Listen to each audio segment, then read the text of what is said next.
నమస్కారం నేటి city news కి స్వాగతం నా పేరు అజయ్ మంచిర్యాల జిల్లా కేంద్రంలోని బైపాస్ రోడ్లో ఉన్న పిఆర్టీ భవన్ కు సంబంధించిన ఖాళీ స్థలంను స్థానిక నాయకులు కబ్జాకు ప్రయత్నించారు మంచిర్యాల జిల్లా కేంద్రంలోని బైపాస్ రోడ్లో ఉన్న పిఆర్టీ భవన్ కు సంబంధించిన ఖాళీ స్థలంను స్థానిక నాయకులు కబ్జాకు ప్రయత్నించారు ఆ స్థలంలో గోడ నిర్మాణం చేపడుతున్నట్లుగా విషయం తెలుసుకున్న టీచర్లు సంఘటన స్థలానికి వెళ్లి నిర్మాణ పనులను ఆపివేశారు ఈ విషయం గురించి పిఆర్టీయూ జిల్లా అధ్యక్షుడు ఇన్నారెడ్డికి మాట్లాడుతూ భూమిని 20 సంవత్సరాల ఉమ్మడి ఆదిలాబాద్ జిల్లా కలెక్టర్ మంచిర్యాల రెవెన్యూ ఆఫీసర్తో సర్వే చేయించి 490 గజాల భూమిని తమ యూనియన్కు కేటాయించారని అంతేకాకుండా మాజీ ఎంపీ సుగుణ కుమారి పనికి ఆహార పథకం కింద ఒక రూమ్ కట్టుకోవడానికి ఫండ్ శాంక్షన్ చేయడంతో ఒక రూమ్ నిర్మించుకున్నామని 20 సంవత్సరాలుగా తమ యూనియన్కు సంబంధించిన ఏ మీటింగ్ జరిగినా ఈ ప్రాంతంలోనే జరుపుకుంటున్నామని తెలిపారు అలాంటిది కొంతమంది స్థానిక నాయకులు కలిసి తమ యూనియన్కు సంబంధించిన భూమిని కబ్జాకు ప్రయత్నించడాన్ని ఖండిస్తున్నామని వెంటనే ఉన్నత అధికారులకు కంప్లైంట్ చేస్తామని తెలిపారు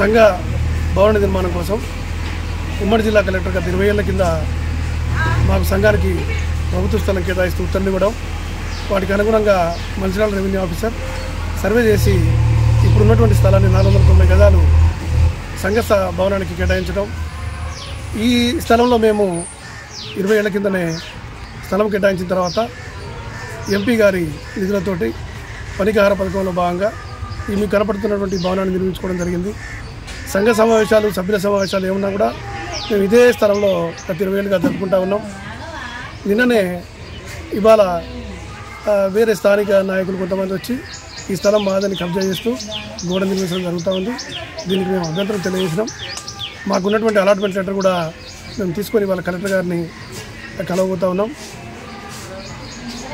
అధికారులకు రాజకీయ నాయకులు విజ్ఞప్తి చేసేది ఏమంటే ఉపాధ్యాయ సంఘ కోసం కేటాయించిన ఈ స్థలాన్ని దయచేసి మా ఉపాధ్యాయుల కోసం కాపాడే ప్రయత్నంలో మాకు సహాయంగా నిలబడాల్సిందిగా ఈ ద్వారా అందరికీ చెన్నూరు నియోజకవర్గ కేంద్రంలోని ఎమ్మెల్యే క్యాంప్ కార్యాలయంలో కాంగ్రెస్ శ్రేణులు సీఎం రేవంత్ రెడ్డి చిత్రపటానికి పాలాభిషేకం నిర్వహించారు కార్యకర్తలు బాణాసంచా కాల్చి సంబరాలు జరుపుకున్నారు ఎన్నికలలో రైతులకు ఇచ్చిన హామీలకు కట్టుబడి ఉండి ఇచ్చిన మాట నిలబెట్టుకున్న కాంగ్రెస్ పార్టీకి మాజీ జెడ్పీటీసీ వైస్ చైర్మన్ మూల రాజిరెడ్డి రైతుల పక్షాన కృతజ్ఞతలు తెలిపారు ఈ సందర్భంగా జెడ్పీ వైస్ చైర్మన్ మాట్లాడుతూ గత ప్రభుత్వం ₹1,00,000 వరకు రుణమాఫీ చేస్తామని 4 విడతలు వడ్డీ మాఫీ చేస్తామని చెప్పి వాయిదాల మీద వాయిదాలు వేసుకుంటూ రైతులను సంక్షోభం వైపు తీసుకెళ్లి అన్నదాతల ఆత్మహత్యలకు కారణమైందని ఆరోపించారు 10 ఏళ్లలో రైతులకు ఇచ్చిన మాట నిలబెట్టుకోలేదని ఎద్దేవా చేశారు రైతులే కాదు కాంగ్రెస్ పార్టీ శ్రేణులందరూ కూడా ఈరోజు రాష్ట్రంలో చాలా సంతోషంలో ఉండడం జరిగింది గతంలో కేసీఆర్ గారి నాయకత్వంలో రైతులను మోసం చేసిండ్రు రైతు కూలీలను మోసం చేసిండ్రు మహిళలను కూడా మోసం చేసిన సందర్భాలు మహిళలకైతేనేమో గంగా నీళ్లు తెచ్చి కాళ్ళు కడుగుతా అని చెప్పిండ్రు ఇంటికి నల్లా పేరు మీద నీళ్ళు ఇవ్వలేదు కానీ కోట్ల రూపాయల దోపిడీ జరిగింది అదేవిధంగా రైతులకు రుణమాఫీ చేస్తా అని చెప్పి రైతులకు రుణమాఫీ కూడా చేయలేని సందర్భంలో అదేవిధంగా ఇంకా అనేక విధాలుగా రైతు బంధు పేరు మీద దళిత బస్తీ పేరు మీద ఈరోజు తెలంగాణ రాష్ట్ర ప్రజానికాన్ని మోసం చేసి ఈరోజు వాళ్ళు జైళ్ళ పాలైన సందర్భం మీ అందరికీ తెలిసిన విషయమే గతంలో కూడా కాంగ్రెస్ పార్టీ ఎప్పుడైనా ఇచ్చిన మాట ఆడి తప్పకుండా ఉండే కాంగ్రెస్ పార్టీ కాబట్టి 2004లో ఉమ్మడి రాష్ట్రం ఉన్నప్పుడు కీర్తిశేషులు వైఎస్ రాజశేఖర రెడ్డి ముఖ్యమంత్రి గారి నాయకత్వంలో ఆనాడు కూడా 80% రుణమాఫీ చేసి రైతులను ఆదుకున్న సందర్భాన్ని పురస్కరించుకొని ఈరోజు కూడా మా రేవంత్ రెడ్డి గారు పెద్దలు ముఖ్యమంత్రి అదేవిధంగా రాష్ట్ర మంత్రివర్గం కూడా 2 లక్షల రుణమాఫీ చేయడం జరిగింది 2 లక్షల రుణమాఫీ కూడా 2018 నుండి డిసెంబర్ 12 నుండి 2023 డిసెంబర్ వరకు కట్ ఆఫ్ డేటు పెట్టడం జరిగింది అందులో ఏ సంవత్సరం కానీ లోను తీసుకున్న ప్రతి రైతుకు 2 లక్షల రుణం మాఫీ చేసే కార్యాచరణ జరగబోతుంది కాబట్టి ఈరోజు అన్ని గ్రామాలలో అన్ని మున్సిపాలిటీలలో రాష్ట్ర వ్యాప్తంగా కూడా సంబరాలు చేసుకోవడం జరుగుతుంది ఇది కాంగ్రెస్ పార్టీ మాట కాబట్టి మీరందరూ కూడా రైతన్నలందరూ ఈరోజు సంతోషంగా ఉండి కాంగ్రెస్ పార్టీకి మేమందరం కూడా కాంగ్రెస్ పార్టీ పక్షాన మేము కాంగ్రెస్ పార్టీకి ముఖ్యమంత్రి గారికి అదేవిధంగా మా ఎమ్మెల్యే శాసనసభ్యులు వివేక్ అన్న గారికి మొన్ననే నూతనంగా గెలిచిన ఎంపీ వంశకృష్ణ గారికి మేము మా కాంగ్రెస్ మంచిర్యాల వ్యవసాయ మార్కెట్ నూతన పాలకవర్గం ప్రమాణ స్వీకరణ మహోత్సవాన్ని ఘనంగా నిర్వహించారు. ముఖ్య అతిథిగా ఎమ్మెల్యే ప్రేమ్సాగర్రావు పాల్గొన్నారు. మంచిర్యాల శాసనసభ్యులు ప్రేమ్సాగర్రావు ముఖ్య అతిథిగా పాల్గొని వ్యవసాయ మార్కెట్ చైర్మన్గా పయ్యవుల పద్మ, వైస్ చైర్మన్గా బండారి సుధాకర్లు, డైరెక్టర్లచే ఎమ్మెల్యే ప్రమాణ స్వీకారం చేయించారు. గత ప్రభుత్వాలు డబ్బుకు అమ్ముడుపోయి వ్యవసాయంపై అవగాహన లేని వ్యక్తులకు చైర్మన్, వైస్ చైర్మన్ పదవులను అంటగట్టారని, రైతుల ఇబ్బందులకు గుర్తించలేని చైర్మన్లు ఉన్నా లేకున్నా ఒకటేనని ఎమ్మెల్యే ప్రేమ్సాగర్రావు అన్నారు. మారుమూల ప్రాంతమైన ర్యాలీగడ్పూర్కు గిరిజన ప్రాంతానికి చెందిన పయ్యావుల పద్మ వ్యవసాయ కూలీగా పనిచేసిందని, రైతాంగం సమస్యను పరిష్కరించగల అవగాహన ఉన్న వ్యక్తులే మంచిర్యాల నియోజకవర్గంలోని వ్యవసాయ మార్కెట్ వర్గంలో బాధ్యతలు అందజేయమని అన్నారు. మంచిర్యాల నియోజకవర్గంలో రైతులకు సాగునీరు అందించే దిశగా గూడెం ఎత్తిపోతల పథకం నుండి 2 టీఎంసీల నీరును అందించామని, 200 ఎకరాలకు సాగునీరు అందించామని తెలిపారు. రాష్ట్రంలోనే మంచిర్యాలను మరో 30 ఏళ్ల ముందుకు తీసుకెళ్లే విధంగా అభివృద్ధి పనులు చేపడుతున్నామని, విద్య, వైద్యం, రైతుల సంక్షేమం కోసం వివిధ కార్యక్రమాలు చేపడుతున్నట్లు ఎమ్మెల్యే ప్రేమ్సాగర్రావు ప్రమాణ స్వీకరణ అనంతరం సమావేశంలో తెలిపారు. అందరూ అనుకుంటారు కార్యకర్తలు అరే ఇప్పుడు అది కాంగ్రెస్ పార్టీల కార్యకర్తలకు సరైన టైంలో సరైన అవకాశం, ప్రతి ఎవరైతే పనిచేసిన పనిని బట్టి తప్పకుండా అవకాశాలు వస్తాయి. నా దగ్గర ప్రత్యేకంగా అసలు ఏ పరిస్థితులు కూడా జరగదు. ఖచ్చితంగా ప్రతి కార్యకర్తలకి అవకాశం వస్తాయి. ఇలా వేణుని చైర్మన్ చేయడం కానీ, లేకపోతే వైస్ చైర్మన్ చేయడం కానీ, ఇక్కడ తల్లమేసిన వైస్ చైర్మన్ చేయడం కానివ్వండి, లేకపోతే మిగతా మండలాలన్నీ చూడండి. మీరు యువకుల్ని తీసుకొచ్చిన ముందుకు ఇప్పటివరకు యువకులతోటే రేపు రాజకీయాలు యువకుల ద్వారానే మంచి జరుగుతున్న ఒక నమ్మకంతో యువకులు తీసుకొచ్చిన. ఈరోజు మార్కెట్ కమిటీ చైర్మన్ 2 తీసుకోండి. ఏదైతే వ్యవసాయ మార్కెట్ వ్యవసాయదారుని చేతులు ఉంటేనే వ్యవసాయంలో ఉండే సమస్యలు తెలుస్తాయి. కాబట్టి ఖచ్చితమైన నిజమైన ఇద్దరికి అక్కడ ఎస్సీ అయినా కూడా అతనికి ప్రేమచంద్ కానీ లేకపోతే అంటే ప్రేమచంద్కి ఎగతక్క భూమిలో 2 ఎకరాలు 3 ఎకరాలు ఉంది, కానీ వ్యవసాయం చేస్తాను నాకు తెలుసు. అదేవిధంగా ముని వీళ్ళందరూ వ్యవసాయం చేసుకుని బతుకుంటూ వచ్చింది. అది కాకుండా గడిచిన 15 సంవత్సరాల నుంచి కాంగ్రెస్ అంటే అంతకుముందు కాంగ్రెస్ పార్టీ అధికారంలోకి వచ్చిన కాడ నుంచి కాంగ్రెస్ పార్టీ అపోజిషన్లో కూర్చున్న 10 సంవత్సరాలు కూడా వాళ్ళు ఎవ్వరికి భయపడకుండా ఏం చేయకుండా చేశారు. అదేవిధంగా రాలిగడపూర్ ఏదైతుందో సరే స్పీచ్లో అప్పటికే టైం అయిపోయింది చెప్పాలని చెప్పేసి ఇప్పుడు కాంగ్రెస్ ప్రభుత్వం వచ్చిన తర్వాత 6 నెలలు దాదాపు 3 కోట్ల రూపాయలు అక్కడికి ఇవ్వడం జరిగింది. స్కూళ్ళకే దాదాపు 90 లక్షలు 80 లక్షలు ఇచ్చినాం. 40 స్కూళ్ళకి. అదేవిధంగా ఇరిగేషన్కి ఇచ్చినాం, రోడ్లకు ఇచ్చినాం, డ్రైన్లకు ఇచ్చినాం, సీసీ రోడ్లకు అన్నీ చేసుకుంటూ వచ్చినాం. దాదాపు 2 కోట్ల 70 లక్షలు 3 కోట్ల రూపాయలు ఒక్క గుడిపేట గుట్ట మీద. అందరూ ఏమనుకుంటారు గుట్ట మీద దూరం కాదు. ఖచ్చితంగా ఒక 2 ఏళ్ళు 3 ఏళ్ళు టైం అయ్యింది. అది టూరిజం స్పాట్గా చేసి అందరూ అక్కడ చూస్తున్న విధంగా చేస్తాం. ఖచ్చితంగా వాళ్ళకు 2013లో కిరణ్ కుమార్ రెడ్డి గారిని అక్కడ తీసుకుపోయిన కానీ ఇప్పటి వరకు ఏ ఎన్నికలు జరిగినా కూడా వాళ్ళు పైసలకి ఇల్లేదు, దేనికి ఇల్లే, అధికారానికి ఇల్లే. అన్ని ఎలక్షన్లో కూడా ఇప్పుడు కాంగ్రెస్ పార్టీ కానీ నాకు కానీ నమ్మకం ఉండి మెజార్టీ ఇచ్చుకుంటూ వచ్చారు. మెజార్టీ అంటే భయానకమైన మెజార్టీ ఇచ్చుకుంటూ వచ్చారు. వాళ్ళకు న్యాయం జరగాలి తప్పకుండా. దీని ద్వారా ఇంకా చాలా చేసి ఆ ప్రాంతాన్ని కూడా అభివృద్ధి చేసి మంచిర్యాల మిగిలిన ఆదివాసీ ప్రాంతం సరే చాలా ఉన్నాయి అక్కడ దండపల్లి మండలం కానీ గుట్ట మీద ఉన్న ఆదివాసీ ప్రాంతం ఒకటి ఖచ్చితంగా దాన్ని అన్ని రకాల అభివృద్ధి చేసి చూస్తాం. దాంట్లో అక్కడ కూడా వేరే సుధాకర్ వాళ్ళది ఒక 600 ఎకరాలు 800 ఎకరాలు ఉన్నది. వాళ్ళు కూడా ఇస్తాం సిద్ధంగా మాట్లాడి పారిశ్రామిక విడుదల మాట్లాడి అక్కడ ఉన్న ఆదివాసులకు మనిషికి 2 ఎకరాల 3 ఎకరాల పట్టా ఇచ్చి దాన్ని సామాజిక వ్యవసాయం చేసి అన్నీ కలిపి దానికి సంబంధించిన పనిముట్లు కానీ ట్రాక్టర్లు కానీ లేకపోతే టెక్నాలజీ కానీ అన్ని రకాల సపోర్ట్ చేసి నీళ్ళు ఇచ్చి ఆ వ్యవసాయం చేసి ఆదివాసులు ఎట్లా చేస్తారు వ్యవసాయం ఏంటంటే ఒక సమాజానికి సూచిస్తారు. ఖచ్చితంగా అది కూడా చేస్తాం సిద్ధంగా. అది కూడా చేస్తాం. అదేవిధంగా రోడ్లు ఆజిపూర్ నుంచి రాలిగడప నుంచి దేవాపూర్ అట్లా తిరియానికి, అదేవిధంగా దండపల్లి నుంచి గుండాలకు, తాళ్ళపేట నుంచి మంగికి ఇట్లా ఈ రకంగా సౌకర్యాలు కమ్యూనికేషన్ చేస్తే మిగతా అందరికీ కనెక్షన్ ఆసిఫాబాద్ జిల్లాకు మన జిల్లాకు అదేవిధంగా ఆదిలాబాద్ జిల్లా కమ్యూనికేషన్ అవుతుంది. కాబట్టి తప్పకుండా చేసిన సిద్ధంగా ఉన్నాం. 5 సంవత్సరాల విచిత్రాలు మంచిర్యాల జరుగుతాయి. మీరు అనుకొని ఊహించిన విధంగా మంచిర్యాల చేస్తూ ఏదైతే ఒక లక్ష్యం తీసుకున్నామో ఆ లక్ష్యం నెరవేరడం కోసం లక్ష్యం తప్ప నాకు అలాగే ఇంకేం కనబడదు. పండుకున్న లేచిన లక్ష్యమే ఉంటుంది. కాబట్టి ఆ లక్ష్యం నెరవేరినాక వయస్సుకు దేనికి సంబంధం లేకుండా ఖచ్చితంగా ఆ లక్ష్యం నెరవేరేదాకా 6 నిమిషాలు కష్టపడి లక్ష్యం ఖచ్చితంగా చేసుకుంటాం. ఏదైతే మాట్లాడినా ఇప్పుడు ఖచ్చితంగా తూచ తప్పకుండా కొన్ని చేసినాం.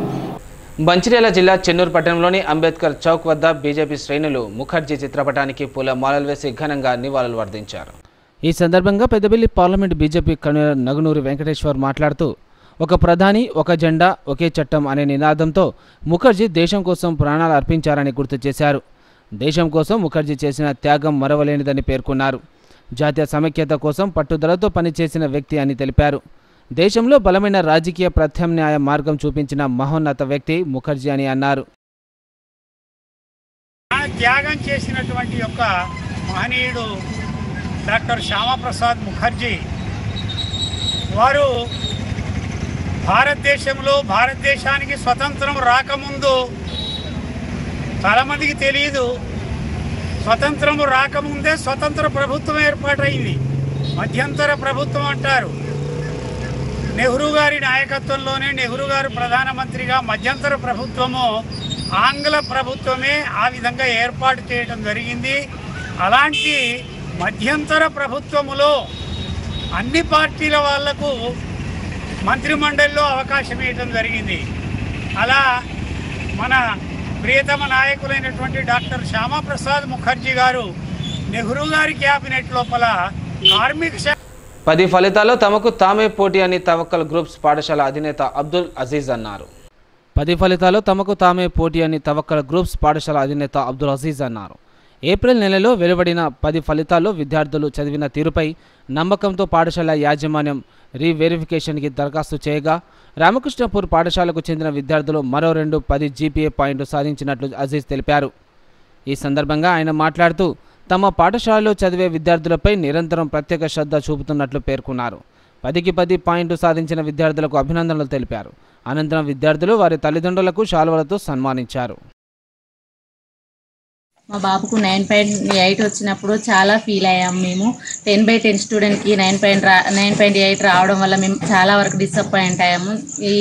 ఇదేదో ఫస్టే మాకు రిజల్ట్ అప్పుడే ఇచ్చేది మేము ఎంతో హ్యాపీగా ఫీల్ అవుతాం. మా సార్లందరూ చేసిన కృషికి, మేము పడ్డ కృషికి, మా బాబు పడ్డ కృషికి ఎంతో ఆనందించే వాళ్ళము. ఇప్పుడు వచ్చినా కూడా కొంచెం ఆనందం మాత్రమే ఉంది. ఆనందం అయితే ఉంది, కాకపోతే ఇది ఫస్ట్ వచ్చేదంటే మేము హ్యాపీగా ఫీల్ అయ్యే వాళ్ళం. సార్లందరికీ కూడా కృతజ్ఞతలు తెలియజేస్తున్నాం. వాళ్ళు పడ్డ కష్టానికి, మా బాబు పడ్డ కష్టానికి ఫస్టే వచ్చేదంటే మేము ఎంతో హ్యాపీగా ఫీల్ అయ్యే వాళ్ళం. తల్లిదండ్రులు కూడా చాలా ఇబ్బంది పడతారు కాబట్టి ప్రభుత్వాలు ఏదైతే పేపర్ వాల్యుయేషన్ జరిగేటప్పుడే సరైన పద్ధతిలో పేపర్ వాల్యుయేషన్ చేసి రిజల్ట్స్ ప్రకటిస్తే 100% రిజల్ట్స్ ప్రజలకి అనుగుణంగా అందరూ విద్యార్థులు అనుకునే విధంగా వాళ్ళు పేపర్ రాసిన విధంగా రిజల్ట్స్ వస్తే ఆనందం వ్యక్తం చేయడం జరుగుతుంది. కానీ పరీక్షలు పెట్టిన తర్వాత నెల రోజుల తర్వాత రీవెరిఫికేషన్లో మార్కులు పెరగడం వల్ల మళ్ళీ మేము ప్రెస్ మీడియా మిత్రుల ద్వారా ఈ విషయాన్ని సమాజానికి తెలియజేయడం, విద్యార్థులు ఆత్మన్యూనత భావానికి లోను కావడం జరగకుండా ఉండాలంటే ప్రభుత్వాలు ఏవైనా వెంటనే పేపర్ వాల్యుయేషన్ జరిగేటప్పుడే మంచిగా జరిగితే బాగుంటుంది. మొన్న జరిగిన ఇంటర్మీడియట్ పేపర్ వాల్యుయేషన్లో కూడా ఎన్నో తప్పులు దొరికినాయి. ఫెయిల్ అయిన అమ్మాయికి 92% మార్క్స్ రావడం జరిగింది. ఇప్పుడు నిన్న చూసినట్టయితే నీట్ సెంట్రల్ గవర్నమెంట్ నిర్వహించే నీట్ ఎగ్జామ్స్లో అవకతవకలు జరిగి 67 మందికి 720 మార్కులు రావడం, ఇప్పుడు వాళ్ళ డైరెక్టర్ని సస్పెండ్ చేయడం, ఇవాళ జరగాల్సిన నీట్ పీజీ ఎగ్జామ్స్ని కూడా పోస్ట్పోన్ చేయడం అంటే ప్రభుత్వాలు విద్య పట్ల చూపిస్తున్న నిదర్శనానికి ఈ విధమైన రిజల్ట్స్ రావడం, ఈ విధమైన ఇబ్బంది కలగడం విద్యార్థి లోకానికి చాలా దేశ భవిష్యత్తుకు పునాదులు వేసే తరగతి గదుల్లో రూపుదిద్దుకునే విద్యా విధానాన్ని భ్రష్టు పట్టిస్తున్న ప్రభుత్వాలు వెంటనే ఈ పేపర్ వాల్యుయేషన్ మీద దృష్టి పెట్టి రాబోయే రోజుల్లో అన్న విద్యార్థులకు మెరుగైన ఫలితాలు వచ్చే విధంగా మంచి నాణ్యమైన విద్యను అందించినట్టయితేనే భారతదేశం యొక్క పురోగతి ఉంటుందని విద్యా విధానంపై తక్షణంగా మన కాంగ్రెస్ ప్రభుత్వం రేవంత్ రెడ్డి గారు అదేవిధంగా కేంద్రంలో ఉన్న బీజేపీ ప్రభుత్వం ఇటువంటి పేపర్ లీకేజీలు జరగకుండా విద్యార్థులకు న్యాయమైన విధంగా పరీక్షలు నిర్వహించి మంచి రిజల్ట్స్ని వచ్చే విధంగా ప్రోత్సహించాలని సందర్భంగా తెలియజేస్తూ ఈ అవకాశం ఇచ్చిన తల్లిదండ్రులకు ప్రెస్ మీడియా మిత్రులకు. అతను ఓ కలెక్టర్. తాను కలెక్టరేట్కు వెళ్ళినా ఇతర కార్యాలయాల్లో తనిఖీలకు వెళ్ళినా ఉన్నత అధికారిననే గర్వాన్ని ఏమాత్రం ప్రదర్శించడం లేదు. అక్కడ ఉన్నటువంటి సదుపాయాలతోనే అడ్జస్ట్ అవుతూ సమస్యలు పరిష్కారానికి మార్గాలు చూపుతూ తన భిన్నమైన పనితీరును ప్రదర్శిస్తున్నారు ఖమ్మం జిల్లా కలెక్టర్ ముజమ్మిల్ ఖాన్. ఖమ్మం జిల్లా కలెక్టర్ ముజమ్మిల్ ఖాన్ భిన్నమైన పనితీరును ప్రదర్శిస్తున్నారు. కలెక్టరేట్కు వెళ్ళినా ఇతర కార్యాలయాల్లో తనిఖీలకు వెళ్ళినా ఉన్నత అధికారిననే గర్వాన్ని ఏమాత్రం ప్రదర్శించడం లేదు. అక్కడున్నటువంటి సదుపాయాలతోనే అడ్జస్ట్ అవుతూ సమస్యల పరిష్కారానికి మార్గాలు చూపిస్తున్నారు. కింద కూర్చునే అక్కడి వారితో మాట్లాడి ధైర్యం నింపుతున్నారు. పెద్దపల్లి జిల్లాలో కూడా ఇదే పద్ధతిని అవలంబించి అక్కడి ప్రజల్లో ఒకరిగా మారిపోయారు. విద్య, వైద్యంపై ప్రధానంగా దృష్టి సారించి అనేక మార్పులకు శ్రీకారం చుడుతున్నారు. కలెక్టరేట్లో సైతం సమస్యల పరిష్కారం కోసం వచ్చిన ప్రతి ఒక్కరిని కలుస్తూ ఓర్పుగా సమాధానం చెబుతున్నారు. ఖమ్మం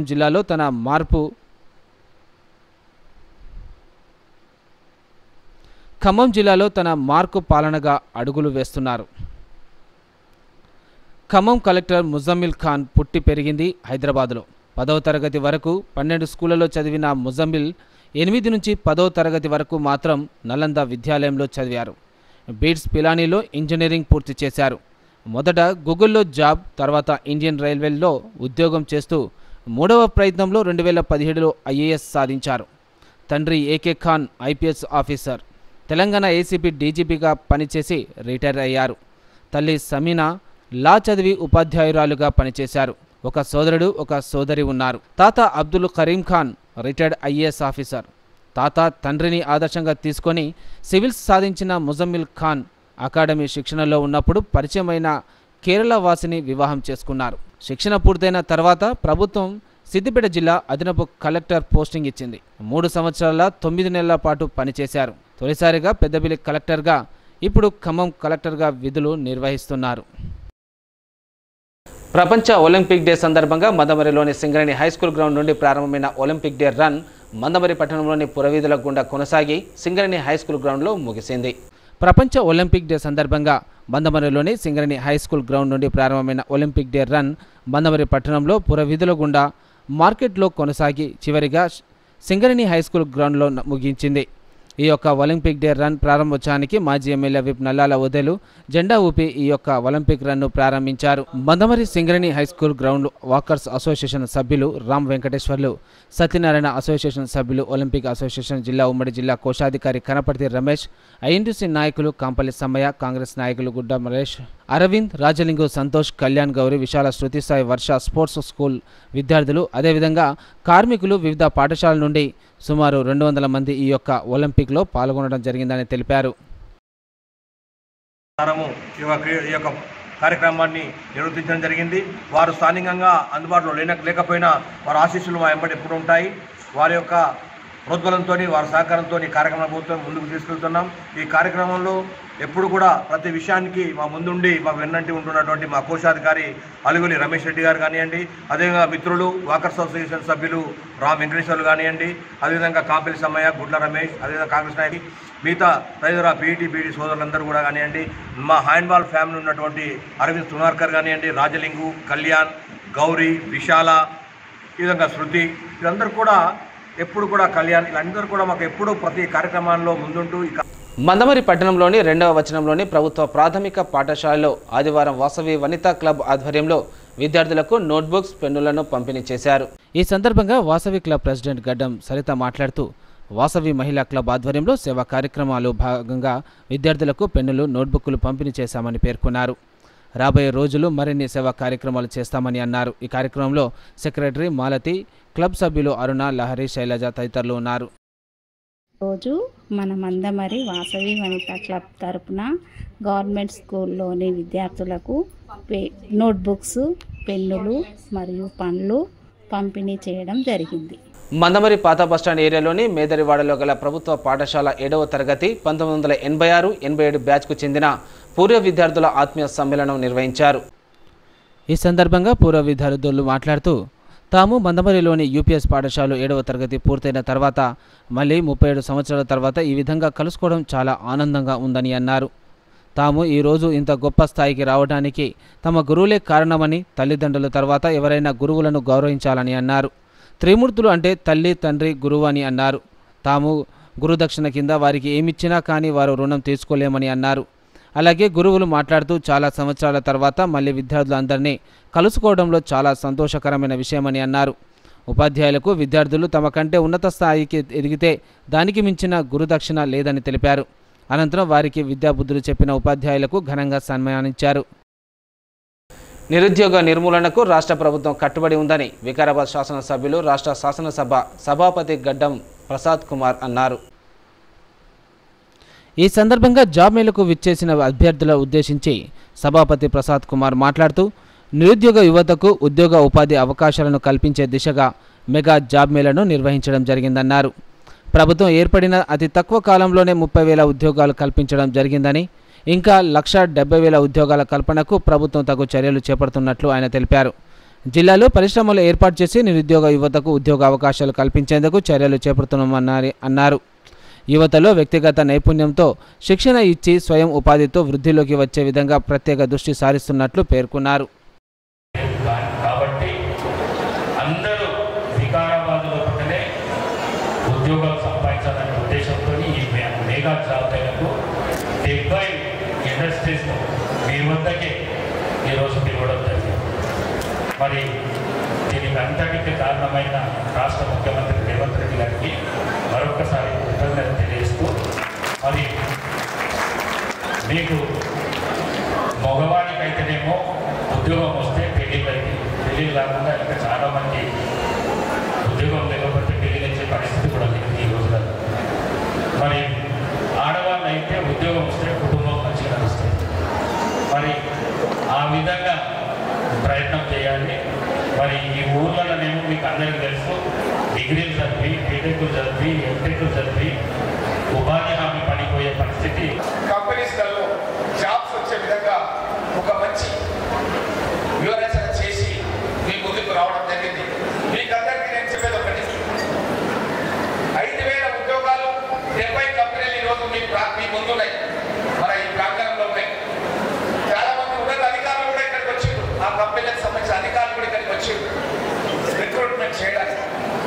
ఎక్కడ ప్రాబ్లం వస్తుందంటే వాళ్ళకి కావాల్సిన క్వాలిఫికేషన్, టాలెంట్ ఉన్నటువంటి విద్యార్థులు వాళ్ళకు దొరకడం లేదని చెప్పి పరిగిలో జరిగినప్పుడు ఆ యొక్క కంక్లూడింగ్ రిమార్క్స్ లో ఏం చెప్పారంటే, మాకు ఉద్యోగాలు చాలా ఉన్నాయి కానీ మా ఉద్యోగాలకు కావలసినటువంటి క్వాలిఫికేషన్, టాలెంట్ ఆ యొక్క అభ్యర్థుల దగ్గర దొరకడం లేదన్నది. నేటి సిటీ న్యూస్ ఇంతటితో సమాప్తం. తిరిగి ప్రసారం సిటీ న్యూస్తో మళ్ళీ కలుసుకుందాం. అంతవరకు సెలవు. నమస్కారం.